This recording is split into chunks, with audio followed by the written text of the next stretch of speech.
Nak serahkan majlis ini kepada anda.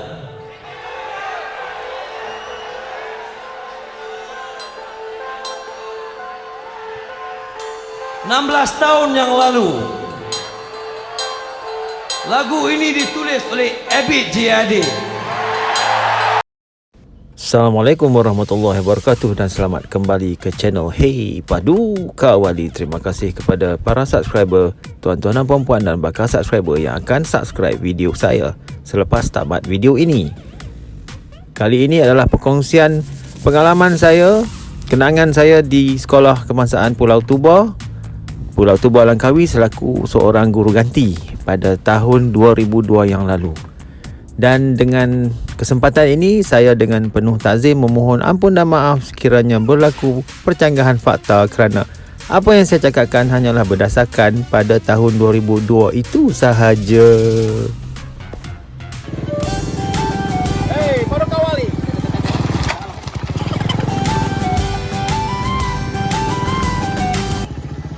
Okey, saya nak tunjuk sedikit sebanyak kepada tuan-tuan perempuan, para subscriber dan bakal subscriber mengenai Pulau Tuba di Kedah, Malaysia, yang saya pernah duduk di sana ataupun pernah tinggal ataupun diam di sana selama hampir 3 bulan.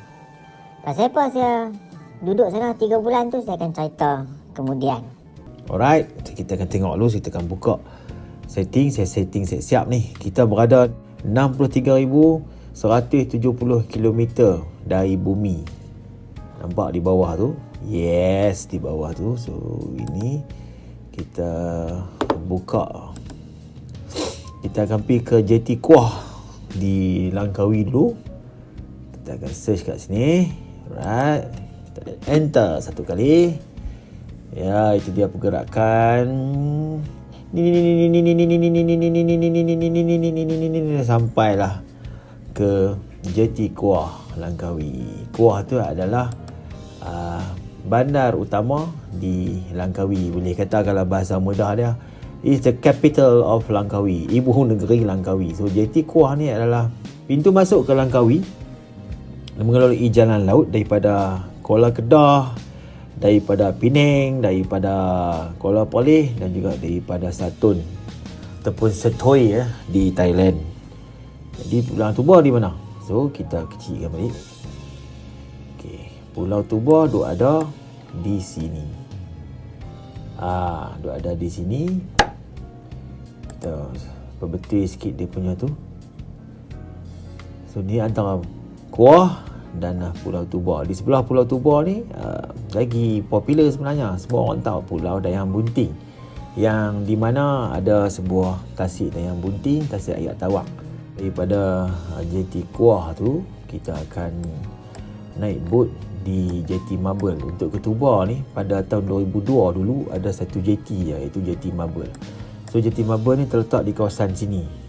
Saya tak perasan ni hak gamak ni hak baru ni. Saya tak pasti kat mana JT Marble lah ni. Sinilah kawasan sini. Nama dia JT Marble. Dan saya dipahamkan bahawa Tuba lah ni boleh pergi di JT lagi satu, iaitu JT Pekan Abu. JT Pekan Abu ni kalau tak salah saya kawasan sini lah. Di kawasan sini. Ini adalah JT Pekan Abu. Dia boleh juga pergi ke Tuba.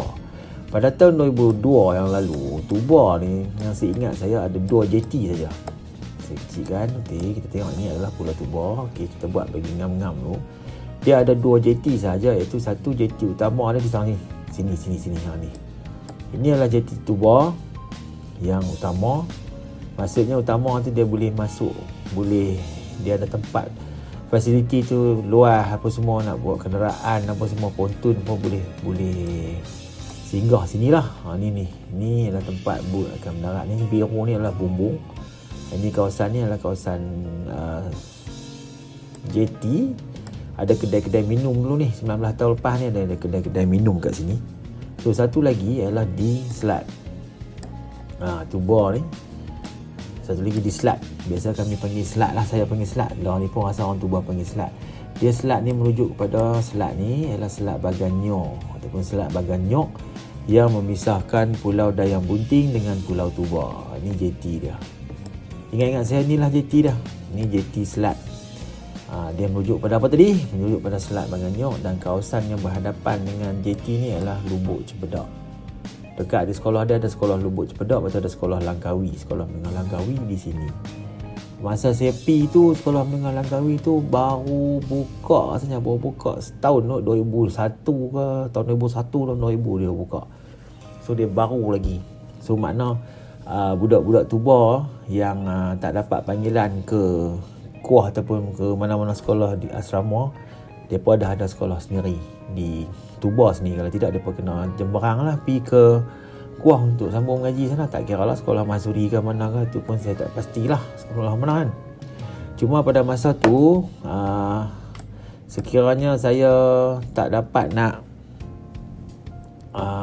landing di JT ni, kita akan ambil pilihan di sinilah, ambil pilihan di JT Selat. Sebab kadang-kadang timing bila kita sampai tu, bila saya sampai di JT Marble tu, kadang-kadang boat yang dah nak ke Tuba tu dia dah terlepas, ataupun masa dia tak ngam dengan kita sampai. So kita ambil lah boat ke Selat, ke Lubuk Cempedak ni. So naik daripada sini, kita naik lah kenderaan kan, naik kereta kan, naik motor ke apa, daripada sini pergi sini, jalan lah sambung pergi ke Tuba belah ni. Dia ada satu jalan yang membelah. Sebab Tuba kalau kita tengok daripada segi geografi fizikal dia ada tanah tinggi di tengah. So ada dua macam bukit di tengah ni, ada tiga tu silap, kawasan bukit ni. So di tengah ni ada satu laluan yang dijadikan jalan lah, direntas jalan ni daripada kawasan Tuba ni pergi ke Selat.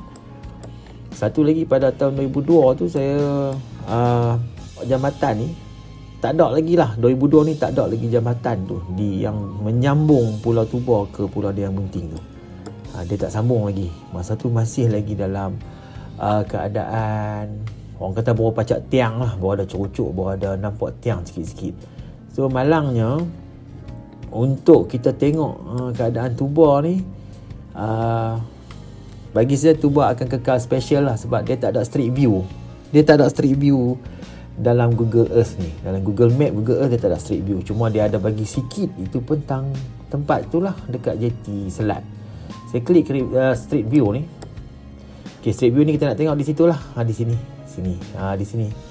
Tumpuk-tumpuk ni. Tumpuk-tumpuk ni. Ada sini ni sikit. Nanti kita cuba tengok. So street view ni saya tengok ni, saya akan klik di sini. Okay. Ni saya setting dia tak laju, dia slow-slow. Orang nampak syok kan. Kita setting, kita duduk betul-betul bawah jambatan. Jadi masa tu 2002 tu dulu, saya rasa ni dekat ni cocok ni, ikut arrow saya ni, ikut daripada anak panah mouse ni. Saya nampak masa ni baru cocok. Itu pun daripada kawasan Tuba ni, depan ni kita ni Tuba sampai di tengah, baru siap cocok dia tu. Tak ada lagi ni tak ada lagi. So kita gerak sikit, kita kesot sikit pergi ke kita pergi ke ni. Okey, yang di depan kita ni adalah Pulau Dayang Bunting. Pulau Dayang Bunting di sebelah saya pusing ni, orientation ni adalah di Pulau Tuba. Depan ni adalah Pulau Tuba, yang kita tengok ni adalah JT Selat. Ataupun yang menghadap Lubuk Cempedak, JT Selat atau Selat Baganyok. Itu adalah jambatan. So jambatan ni pada masa tu adalah apa yang saya tengok, jambatan tu pada masa tu macam saya cakap tadi, dia ada cucuk saja. Saya tak dan nak rasa lagi apa yang naik motor daripada Tuba pergi ke Dayang Bunting di sebelah sini. Ni tadi ke Pulau Dayang Bunting di sebelah ni. Okey, depan ni ialah Pulau Tuba. Okey, Pulau Tuba. So belah ni adalah Lubuk Cempedak. Ujung sana tu adalah kawasan Tanjung Pandan. So daripada kawasan Tanjung Pandan ni kita akan saya betulkan balik dia punya orientation. Dia ni dia akan pusing balik ke sini lah. Pusing daripada sini Tanjung Pandan ni pusing. Sampailah ke JT ni balik. Oh, dah on dah. Jadi lepas kita tengok yang Google Earth tadi tu kan, jadi saya nak share sikit lah untuk dalam satu masa yang singkat ni, pengalaman saya tu, selain daripada mengajak di Tuba tu, saya bolehlah recall balik ataupun mengingat kembali suasana pasar malam. Suasana pasar malam tu sebab saya ingat lama sangat dah tinggal kan. Dah lama sangat tinggal ni. Saya lupa dia dekat Selekoh sebenarnya. Daripada sekolah Tuba tu kita keluar, daripada pintu sekolah Tuba tu kita akan pergi ke sebelah kiri. Pergi ke sebelah kiri tu, kawasan tu dia ada 2 Selekoh seperti yang saya kata kat profile dekat Google Earth tu saya tunjuk tadi. Ada 2 Selekoh, saya tak pasti Selekoh yang mana satu yang menjadi tapak pasar malam di Tuba. Tapak pada pasar malam di Tuba pada masa tu pada tahun 2002 tu dia ditutup, di cover oleh pagang tu. Kat kayu dia macam struktur dia macam pagang yang tutup kandang tu lah, kandang untuk blok lembu lalu, tapi dia pagang dia elok, dia buat daripada kayu tu. Dalam tu adalah juga orang duk berdiam-diam pakai payung apa semua macam payung pasar malam, tapi dia ada 2-3 tapak berniaga tu dia berbumbung. Lepas tu ada meja-meja makan situ. Tapi saya dan pi 2-3 kali je, saya tak ingat hari apa. Saya rasa hari Minggu kot, kalau tidak mesti saya dah pi selalu. Sebab biasanya bila mai hujung minggu saya akan balik hari Khamis tu dah cabut balik lah. Sebab Kedah kan dia cuti Jumaat, so hari Khamis tu balik dah pergi dah naik bot dah pergi Kuah. So petang Khamis tu dah belah balik, dah balik ke Oleh. So hari Sabtu akan gegah lah pagi tu pukul 11 ke apa, akan gegah pergi Kuala Oleh naik bot balik ke Langkawi JT, terus daripada JT Marble balik ke Tuba. So kalau tak silap saya hari Jumaat dah rasanya, hari Jumaat ataupun hari Sabtu ataupun mungkin Khamis hari pasar malam di Tuba pada masa tu. So itulah situasi dia taklah besar sangat padat dengan sekolah dengan populasi penduduk Pulau Tuba. So dia tutup tu, ada pagar, kita masuk ke pagar tu, ada pintu, dalam tu dia ada peniaga, dia ada tempat makan, dia ada meja-meja. Suasana dia memang berbeza dengan situasi pasar malam di tempat lain, khususnya di Perlis ataupun di Kuah pada masa tu. Lah ni saya tak tahu, saya akan cuba pergi lah Tuba dalam masa terdekat ni lah ni bulan 3 2021, kalau tak ada arai tak ada kalut dengan Covid, tak ada kalut dengan entah sempadan apa sekatan ni, saya akan cubalah hadir ke Tuba pada tahun ni. Nanti saya nak cerita pasal kalut sembang pasal Tuba ni.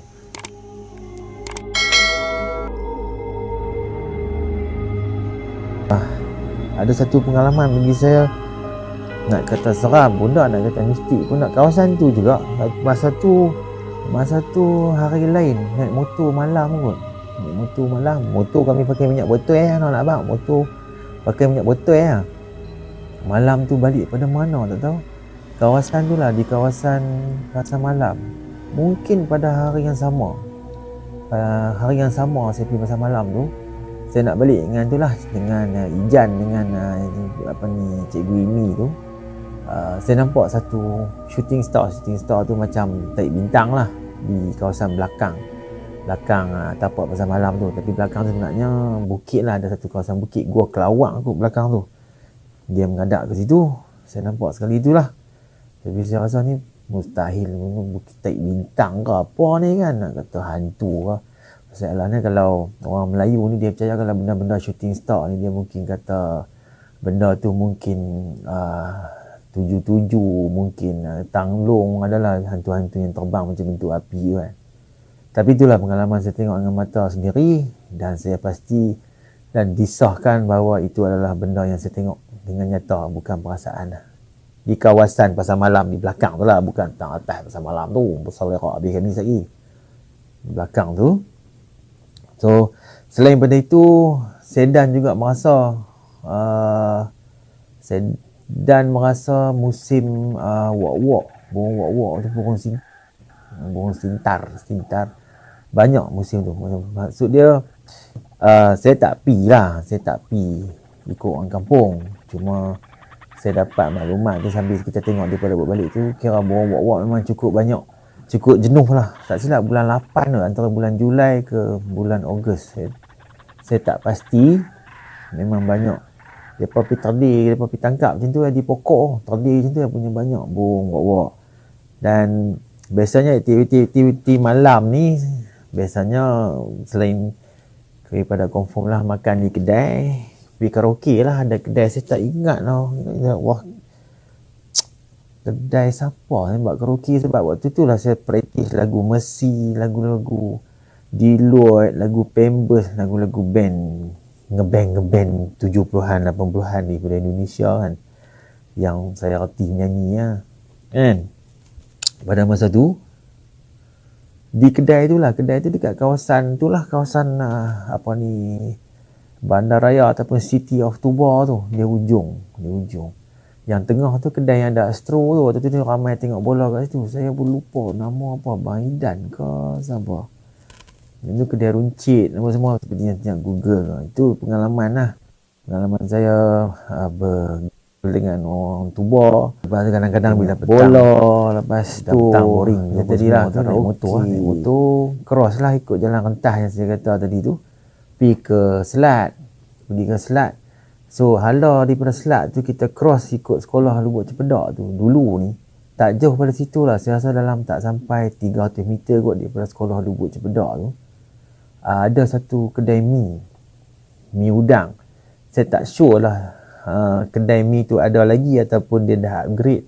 Kalau saya tengok dalam YouTube lain tu, dia ada kedai mi udang Sariah apa semua tu dekat Tanjung Pandan mana tu. Saya rasa tak tahulah, mungkin tu kedai dia ataupun kedai yang lain, sebab saya selalu duk pergi dengan cikgu penolong kanan tu. Tu pun saya dah lupa nama dah. Duk pergi makan mi udang lah situ. So isu dia mi udang tu, mi tu memang clear lah kan, dia punya masak sedap, tapi dia jadi lagi sedap sebab udang semua fresh. Udang memang apa orang kata hasil tangkapan daripada orang Tubuh dengan orang Selat lah. Sebab 95% ataupun 99% pekerjaan orang Tubuh pada masa tu adalah nelayan lah ataupun melaut lah. Selain daripada ada misi, ada poli ada berapa orang? 2 orang, 3 orang. Dan cikgu-cikgu lah macam kami ni orang luar ni kan, yang duduk di Tubuh tu. Itu antara pengalaman lah. Saya lupa lah pengalaman lain ni. Kadang-kadang tu bila lepas sekolah duduk lena ada rumah kan, sebelum nak orang kata nak hilang panas tu, kadang-kadang adalah anak murid main hantar ikan apa semua kan, main hantar ikan untuk apa kita makan lah. Dapat ikan ni lah, ikan fresh itu susah nak dapat lah. Jadi kita orang tengok macam dalam cerita lah kan, dalam cerita movie cikgu duduk kawasan pedalaman kan, dapat semua. Itu saya rasa je lah. Cuma ikan tu kami bagi kat cikgu perempuan lah. Biasa mana satu kami kat rumah sebelah lah, suruh masak kan. Tapi nak buat balik ni tak ada nak buat balik lah.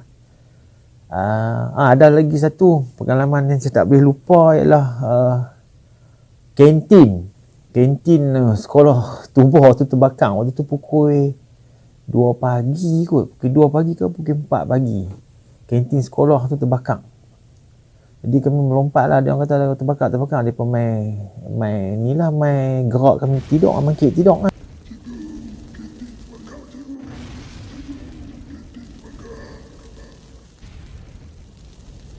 Mangkit tidur lah, sebab kami memang rumah guru memang duduk dalam sekolah kan. So lari lah masa tu, saya rasa jarak dalam 50 meter. Dalam 50 meter pun tak boleh nak pergi, kita tak biasa. Waktu tu lah pengalaman pertama saya tengok satu binaan. Nak kata rumah terbakar tu tak lah, sebab kantin kan, binaan terbakar di dapur lah, nampak dengan api menjulang punya panas apa semua. So faham lah apa yang terjadi di pulau ni kan. Jadi nak padam api dia menjadi satu kesukaran. So dia memberi kerugian lah kepada pengusaha kantin tu pada selepas kebakaran tu. Itu pengalaman yang tak dapat saya lupa lah. Cuma bila dah hujung habis saya punya kontrak saya lah kan, kontrak saya habis sebagai guru tu kan, saya kata saya ditahan oleh Pak Cot tu. Bolehlah tengok macam mana supportifnya orang Tubuh kan. Orang Tubuh menyokong perjuangan anak-anak mereka bermain bola di Kuah. Jadi biasanya satu boat tu memang akan bawa tim lah. Tim Tuba United ni, sekolah rendah ni, dia akan bawa satu boat ke Kuah dan diiringi oleh 2 biji boat lagi. So 2 biji boat ni akan apit. 2 biji boat tu semua mak pak. mak pak lah, mostly ayah-ayah lah yang pergi tengok kan. So biasanya kalau pada masa tu Padang Sekolah Masuri, tak silap saya, Padang Sekolah Masuri lah yang menjadi gelanggang ataupun venue untuk sekolah Tuba, SKT lah pada masa tu, SKPT, Sekolah Kebangsaan Pulau Tuba, berlawan dengan sekolah-sekolah di Langkawi ni, di Temoyong, sekolah lupa lah. Saya ingat sekolah Temoyong lah, lawan bola lah. So penjaga-penjaga ni, mak bapak ni, mereka duduk tepi lain bola tu, tepi lain padang bola tu, memberi sokongan yang sangat-sangat tinggi kepada anak-anak mereka yang berjuang membawa nama SKPT ataupun Sekolah Kebangsaan Pulau Tuba dalam Liga Majlis Sekolah-sekolah daerah Langkawi. Memang seronok. Saya rasa macam dia punya excited, dia punya suasana tu sangat beza lah. Sebenarnya sekolah rendah di mana pun macam tu, mak bapak akan join lah. Sekolah menengah tu biasa sebab sekolah menengah tu dia besar kan, besar tu kalau ada perlawanan bola pun biasa kita yang akan meramaikan padang. Kalau sekolah rendah ni mak bapak akan join lah. Siapa lagi yang nak join tengok anak-anak dia main kan. So banyak lah. Saya pun tak ingat lah Tuba setakat mana pergi tu, setakat mana dia boleh sampai suku akhir ke separuh akhir. Saya tak ingat. Cuma apa yang berada dalam kotak fikiran saya pada masa tu ialah betapa meriahnya SKPT bertanding bola sepak dan diiringi oleh ibu bapa, mostly bapa-bapa ataupun ayah-ayah mereka ke Langkawi. Langkawi tu maksudnya ke Kuah untuk memberi sokongan dan semangat kepada anak-anak mereka bermain bola di Padang Sekolah Masuri pada masa tu. Apa ni provokasi daripada mak bapak, daripada bapa dengan penyokong-penyokong ni, kira pak dengan pak lah, daripada sekolah lain duk lawan Jakah dari jauh kan, sebarang sana orang, seorang sebarang sini, seorang sebarang sana. Itu normal lah. Bukannya dia tidak mencetuskan apa-apa. Dia sebagai salah satu daripada asal garam, satu daripada hiburan semasa perlawanan berlangsung. Tu tak kira lagi bila ada penalti tu, ada mak bapak duduk belakang jumpy macam-macam lah. Anak sepak tak masuk, dia duduk syok belakang tengok aku jumpy, jadi keeper, jadi terror lah.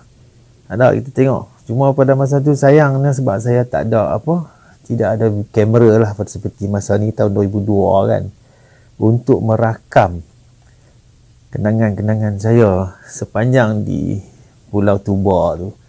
So habis pada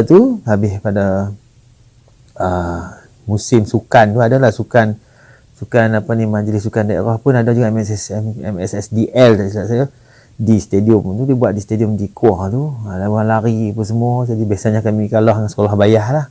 Sekolah bayah semua budak-budak semua besar-besar. Saya pun tak tahu apa dia kata ada budak-budak daripada Bukit Malut kan. So dia nampak buah 12 tapi tengok fizikal macam umur 13 tahun kot, lambat register buat tu. cerita masa tu lah kan, lari bukan main laju kan. So itulah dua benda yang membuat saya tertahan untuk tidak balik ke Perlis. Maknanya saya duduk dalam dekat 3 bulan ni lah, sebab sukan olahraga dan juga bola sepak majlis sukan daerah Langkawi. Ada lagi satu. Pada masa tu ada wilderness camp bermula. Wilderness camp tu bermula pada tahun 2002 antara KPM, Kementerian Pendidikan Malaysia pada masa tu, dengan Halim Mazmin Group. Halim Mazmin Group ni kira grup kapal lah. So dia bawa 2 buah kapal, dia park di tepi Pulau Tuba tu. Saya tak ingat kawasan mana, antara Tanjung Pandan dengan JT kot, ataupun di sebelah lagi satu tu dijadikan dia sebagai tempat untuk latihan. Maksudnya latihan di kapal tu latihan di kapal, ada jugalah dia membuatkan kayak apa semua. Di kapal tu dia akan buat latihan untuk water confident, panjat tali kan, khabat tali terjun apa semua buat. Dan pada masa tu yang first batch tu ada sukarelawan lah. Sukarelawan daripada New Zealand ataupun Australia. Yang saya sure ada Australia dengan New Zealand. Saya duk ulang-ulang dua negeri tu kan. Jadi adalah dua cikgu tu yang lady tu, orang putih lah, yang ada kerap mai ke sekolah untuk ada bincang kot dengan guru besar apa saya tak ingat lah. Wilderness camp tu awalnya dia ada open lah kepada tempatan, dan juga dia open dan bukan open. Dia ada sebab usaha sama dengan Kementerian Pendidikan pada masa tu. So dia ada batches ataupun group ataupun kumpulan-kumpulan daripada seluruh negara yang dibawa ke situ lah untuk join wilderness camp dia, macam camp bina semangat lah. Sampailah ke sekarang ni, sampailah ke video ni, saya tak ada lagi peluang untuk singgah ke Tuba. Mustahil lah saya tak sampai ke Langkawi, sebab atas tuntutan kerja apa semua saya sampai ke Langkawi, tapi nak ke Tuba tu duk fikir-fikir nak pergi Tuba ni pun nak jumpa siapa kan, tak ada siapa dah. Semua yang menjadi kawan saya, yang menjadi guru saya, mengajak saya how to teach people, apa tu mengajak saya mengenai life, sebab kita duduk Pulau Tuba jauh pada tempat kita kan. Tak ada, semua dah pindah lah. Pada masa saya duduk pergi Langkawi tu, kira tak ada siapa dah. Tinggal kenangan ya, tinggal Pulau Tuba lah. Tapi itulah kenapa saya buat video ni, sebab salah satunya ialah Cikgu Imi tu ataupun Pak Kru dalam seminggu yang lalu ataupun 2 minggu yang lalu telah mendapat pendapatan baru kembali ke Pulau Tuba sebagai guru besar di sekolah Pulau Tuba. Malah selepas 19 tahun beliau kembali ke Pulau Tuba, kembali ke Sekolah Kebangsaan Pulau Tuba sebagai guru besar. Jadi saya mengucapkan tahniah, setinggi-tinggi tahniah pada beliau kerana kembali berbakti ke Pulau Tuba setelah 19 tahun. Dan disebabkan tu, mungkin itu adalah peluang saya untuk melawat kembali Pulau Tuba yang telah saya tinggalkan 19 tahun yang lalu. Saya tak jangka pun nak dapat boleh duduk selama 3 bulan di salah satu perkampungan di Pulau Tuba yang penduduknya lebih kurang 99% nelayan. Kita boleh tengok kenduri pun buat malam. Saya tak pernah jumpa kenduri buat malam. Daging kebau adalah antara menu utama kan. Banyak lagi benda-benda kalau saya nak kongsi yang saya tak ingat lah, saya tak boleh nak share semua. Saya tak ingat. Itu sajalah yang boleh saya kongsi mengenai pengalaman saya di Pulau Tuba pada tahun 2002 yang lalu. So kepada semua saya ucapkan terima kasih kerana menonton video saya ni, dan video-video yang di belakang ni adalah bukan video saya, dan saya akan memberi kredit kepada mereka di ruangan keterangan lah. Video-video tu lah, video-video pemandangan di Pulau Tuba, gambar-gambar di Pulau Tuba tu saya akan sertakan kredit kepada sumber-sumber yang saya ambil. Jadi wabillahi taufik wal hidayah. Wassalamualaikum warahmatullahi wabarakatuh. Dan jangan lupa like dan subscribe channel Hey Padu Kawali. Jom pergi Tuba. Dah ada can kita kena pergi Tuba. Jom kita pergi Tuba. Jom.